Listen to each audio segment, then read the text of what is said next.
Hello friends, Manjusha cooking and ব্লগে আপনাদের সবাইকে স্বাগত।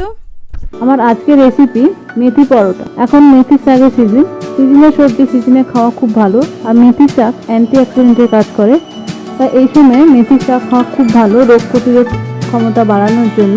একদিনই মেথি শাক না খেয়ে এভাবে মেথি শাকের পরোটা করলেও কিন্তু খুব ভালো লাগে খেতে। তো চলুন শুরু করি মেথি শাকের পরোটা।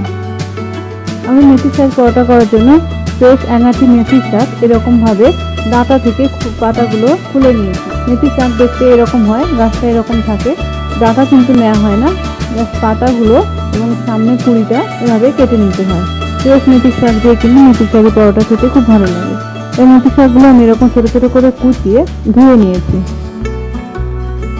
একটু ভালো করে ফাইন করে কুচিয়ে নিতে হবে যাতে পরোটার সঙ্গে ভালো করে মেখে।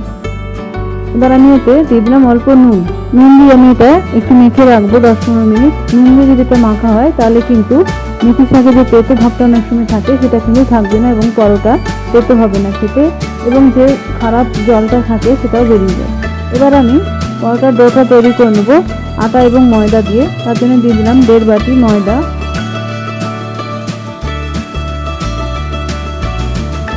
এবং 1 বাটি আটা। আপনারা চাইলে পুরোটাই ময়দা দিয়ে করতে পারেন। আমার বাড়িতে আটা এবং ময়দা মিশিয়ে পরোটা হয়, তাই জন্য আমি আটা এবং ময়দা মিশিয়ে নিলাম। এক্ষেত্রে আটা ময়দা মিশিয়ে নিলে পরোটাটা বেশি চামড়া হয় না, বেশ নরম হয়ে খেতে এবং টেস্টও ভালো হয়। এবং এতে দিয়ে দিলাম পরিমাণ মতো নুন।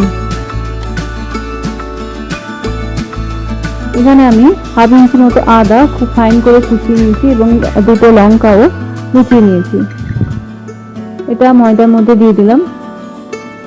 এবার আমি 1/2 টিস্পুন মতো জোয়ান এভাবে হাতের তেলেতে একটু ঘষে দিয়ে দিলাম।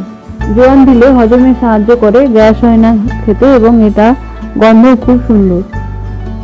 এবং কালারের জন্য দিয়ে দিলাম অল্প red chilli powder, Kashmiri red chilli. আপনারা চাইলে এটা স্কিপ করতে পারেন। এখানে আমি 1 টিস্পুন মতো কসুরি মেথি ড্রাই রোস্ট করে এভাবে হাতে চেটে গুঁড়ো করে দিয়ে দিলাম। এটা দিলে গন্ধটা খুব সুন্দর আসে। আপনারা চাই যদি না থাকে স্কিপ করতে পারেন, তবে দিলে ভালো লাগে।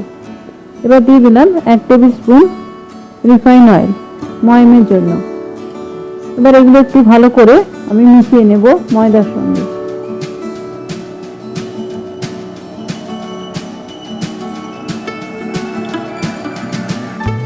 ভালো করে মিশিয়ে নিয়েছি মশলাগুলো। এবার আমি যে মেথি শাকটা নুন মাখিয়ে রেখেছিলাম সেটা এভাবে চিপে ময়দার মধ্যে দিয়ে দেবো। এভাবে চিপে দিলে জলটা বেরিয়ে যাবে এবং আজকাল শাকে যে পরিমাণ সার দেওয়া হয় সেইটা এই খারাপ জলটা বেরিয়ে যাবে এবং মেথি পরোটাও তেতো হবে না। এবার আমি শাকটা ভালো করে ময়দার সঙ্গে মিশিয়ে মেখে নেব। যেভাবে আমরা ময়দা মাখি সেই রকম ভাবে মেখে নেব। দেখুন আমি এটা ভালো করে মেখে নিয়েছি। ময়দার কালারটাও চেঞ্জ হয়ে গেছে, শাকগুলো কিন্তু আরো নরম হয়ে গেছে। এবার আমি হালকা কুসুম গরম জল দিয়ে ময়দাটা মেখে নেব। জল অল্প অল্প করে বারবারে দেব, না হলে বেশি পড়ে গেলে ময়দার ডো বেশি নরম হয়ে যাবে। এই ডো কিন্তু বেশি নরম হবে না, একটু শক্ত করে মাখতে হবে, কারণ নুন দেওয়া আছে এবং শাকেও নুন দেওয়া ছিল এবং শাকে একটু জলও ছিল। এটা পরে জল ছেড়ে দিলে নরম হয়ে যায়। এবার আমি ডোটা 8 ঘন্টা মতো রেখে দেবো। এভাবে শক্ত ডোটাও তৈরি করে নিয়েছি। 8 ঘন্টা পরে দেখুন ডোটা অনেকটাই নরম হয়ে গেছে এবং সেট হয়ে গেছে। আমি আবার একবার ডোটা ভালো করে একটু মেখে নিচ্ছি। এবার ডো থেকে আমরা যেরকম পরোটা করি সেরকম পরোটার সাইজে লেচি কেটে নেব। আপনারা ছোট বড় যেরকম করতে চাইবেন সেরকম কেটে নিতে পারেন, তবে পরোটা একটু মোটা হয় তাই একটু মোটামুটি রুটির থেকে বড় সাইজের লেচি কেটে নিতে হবে। এবার আমি ময়দা দিয়ে পরোটাটা গোল সাইজে বেলে নেব। আপনারা চাইলে তেল দিয়েও বেলতে পারেন এবং আপনার পরোটা যেরকম শেপ হয় ত্রিকোণাকৃতি সেরকমও করতে পারেন। তো আমি এখানে গোল করে নিচ্ছি।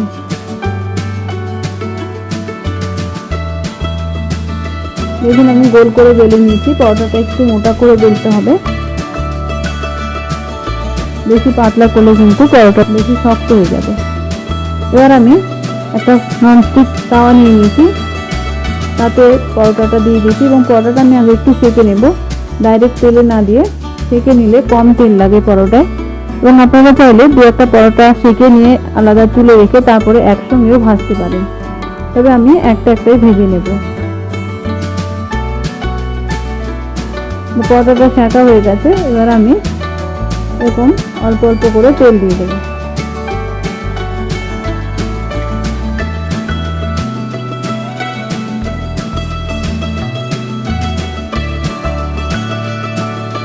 পরোটাটা আমি খুন্তি দিয়ে একটু চেপে চেপে করে নেব। বারবার কিন্তু পরোটা উল্টাবেন না, বারবার যদি পরোটা উল্টানো হয় তাহলে পরোটা কিন্তু শক্ত হয়ে যায়। আর মুড়ি পরোটা কিন্তু শক্ত হলে একদমই খেতে ভালো লাগবে না। এরকম খুন্তি দিয়ে একটু চেপে চেপে দিতে হবে। দেখুন পরোটার দুদিকে কালারই এসে গেছে। এবার আমি এটা চাটু থেকে নামিয়ে নেব। এভাবে আমি সব কটা পরোটা ভেজে নেব। দেখুন পরোটাগুলো আমি ভেজে নিয়েছি। এখানে আমি মেথি পরোটা রায়তা এবং আচার দিয়ে পরিবেশন করলাম। তবে মেথির পরোটা এমনি খেতে এত টেস্ট হয় যে অন্য কিছুর সঙ্গে লাগে না। আপনারা চাইলে আলুর দম বা ফুলকপি তরকারি দিয়েও কিন্তু এটা সার্ভ করতে পারেন। এটা টিফিনে আপনারা করতে পারেন বা রাতে ডিনারেও কিন্তু দারুণ লাগে খেতে। তো বাড়িতে ট্রাই করে আমাকে অবশ্যই জানাবেন যে কেমন লাগলো খেতে এবং বন্ধুদের মধ্যে শেয়ার করবেন।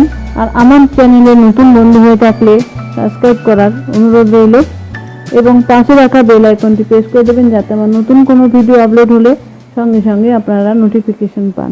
নমস্কার, ধন্যবাদ।